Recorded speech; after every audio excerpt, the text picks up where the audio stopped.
So I'm teaching today, but I have a couple of announcements beforehand. One, I may be a little scatterbrained today, so I'm going to apologize right off the bat. The reason being, I received a phone call this morning, and I have accepted a job at Stephen F. Austin State University. So I know it's sad for everybody here and for me to leave here because this has been my home for 5 years. And that was kind of funny. And I've absolutely loved it here. This is a good move for me professionally. I'll be getting to start the freshman year residence experience literally from the ground up. Like, the building hasn't been constructed yet. The current building's being knocked down, and I got to see 3 floors drop on my interview, so it's pretty cool.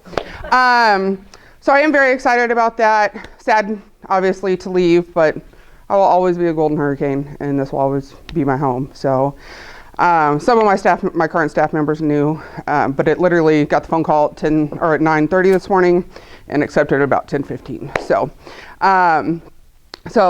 And I want to thank the professional staff, obviously, and Laura and the department. They've been extremely supportive of me, and it's been a great experience for me, because it'd be okay if I didn't get it, because I'm very happy here and I have lots of things going on, and they're giving me more challenges. So with that being said, I will be leaving shortly after school gets out, literally very shortly. So that's kind of why I'm a little scatterbrained. So therefore, if you completed the bingo, I totally forgot about that this morning. So it's still on my desk, so I'll bring those prizes next week. So I didn't forget. I just about forgot I was teaching today. So I at least got the handouts and everything printed out. So that being said, we're going to talk about today about student development theory and what that means for us as staff members. Take 2 of these because they didn't staple. Will you help pass out, Scott? I have a lot. I don't know why. How many people are familiar with the Maslow's hierarchy of needs? Who can tell me all of them without looking at the sheet?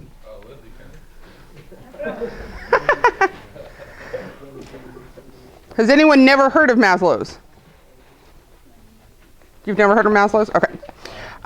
Well, Maslow's hierarchy of need is kind of, you'll see on the sheet, it's a kind of a pyramid of basic needs that we need.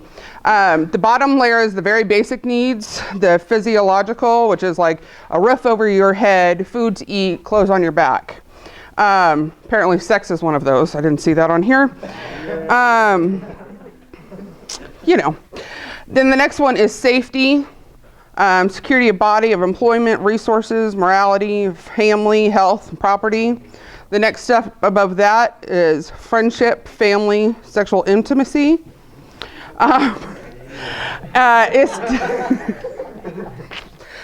Esteem, self-esteem, confidence, achievement, respect for others, and respect of others.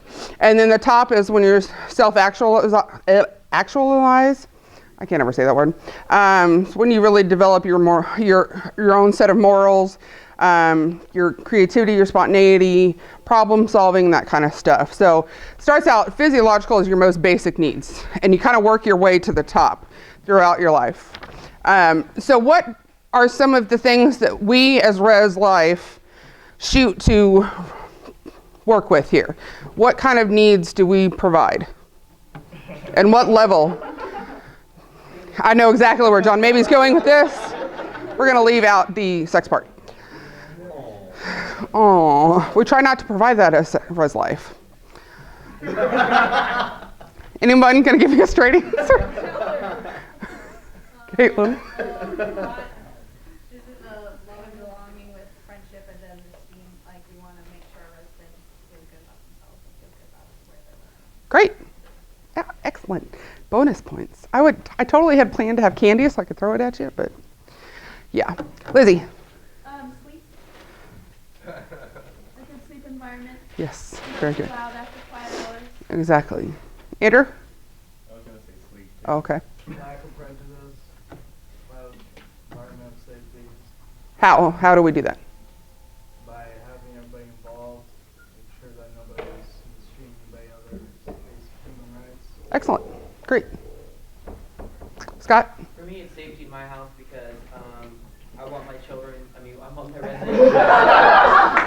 No, I call them that, it's alright. He takes after me. I want my residents to feel like their property and their body is safe, that nobody is going to harm them. And I don't mean that sexually, I want them to feel safe. Okay. Any others? Andrew? Health, because we want them to keep their rooms clean so it doesn't become like a health hazard. Oh boy, you have no idea. Yes, that's a very big one actually. One that they don't realize that they really need to have cleanliness. I can only imagine what's growing on some of those things.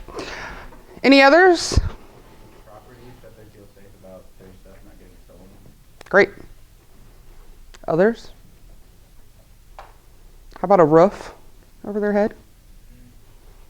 They kind of need a place, like we can give them a bed, place to sleep. I mean, they can do that outside, especially in the weather.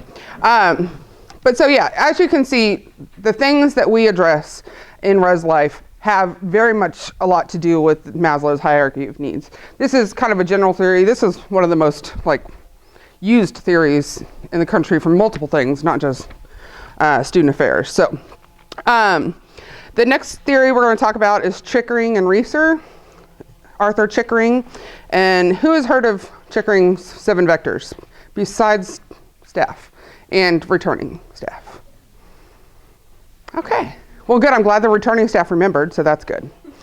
See, as how I taught this last year as well. Okay, so the deal with Chickering's 7 vectors. A lot of different theories that we work with in student affairs, a lot of them are different stages. You complete one stage, you move on to the next stage. I prefer Chickering's theory because it's not like that. He has 7 different vectors, but you could be moving along the vectors at different rates. So you could be one place when it comes to interpersonal communication, and a whole nother place, but you can move along them congruently at the same time. So it's kind of nice. So you're not just like step 1, step 2. It's a fluid thing, as people are fluid, and we tend to change as things go. So we're going to talk a little bit about those. Developing competence. There are 3 different kinds of competence: intellectual, physical, and manual, and then interpersonal. Someone give me an example of these. Making you think. Didn't think you'd have to do that, did you? Who can give me an example of interpersonal competence? September.